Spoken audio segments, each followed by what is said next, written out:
asked me, what kind of Asian are you? And I just laughed and I smiled and I said, well, that's kind of a loaded question.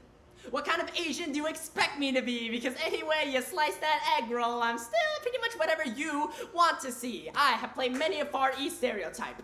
Awkward math genius, cold and calculated kung fu expert, assistant to Dr. Jones, you crazy. It's always just dependent on the circumstance. You want me to drive? How so? I can give you Tokyo Drift, Jeremy Lin, Mario Kart, Tiger Woods, and blinker left on for about half a mile. I am the foremost expert on all things Asian, the Meiji era and the band of the samurai, done. Confucianism versus Taoism, I'll give it to you with no slant. What's the difference between Asian stereotype 1 and 2? Well, let me tell you anything you want to know about my culture. Let me tell you, in a Mulan-esque soliloquy of me staring in the mirror asking, who is that girl that I see? Let me tell you about Jackie Chan and Bruce Lee and how they're related by blood to me. Let me tell you about being so marginalized, it's to the point of I really can't believe that's Asian. Let me tell you about derogatory terms and origins of words such as chink and gook. Let me tell you about the struggle of Asian parents not knowing the language, so we ate pet food because it was cheaper. Let me tell you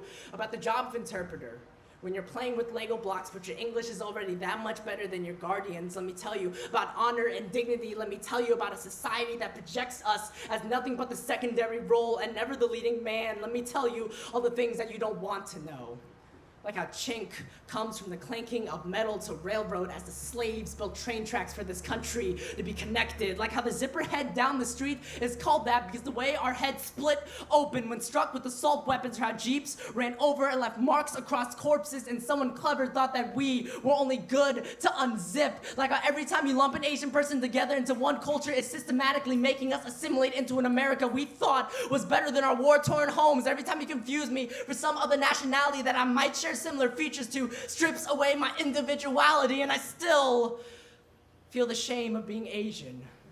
The heat and pious dedication of June 11th, 1963, the envy of blonde hair and blue eyes, and I still remember thinking where all the boys who looked like me on TV were. Broken words my mother and father stage diving off my tongue, the anger I felt when those kids thought I would get them sick, and I still feel the ash of the incense burn my hands as I prayed for my family, and I still remember thinking my skin was what I was worth, and I still feel the ironwork of my bones grow stronger with every train of thought that passes by, and I still feel pride, and I still feel heritage, and I still feel Chinese, and I still feel Vietnamese, and I still feel American, and I still feel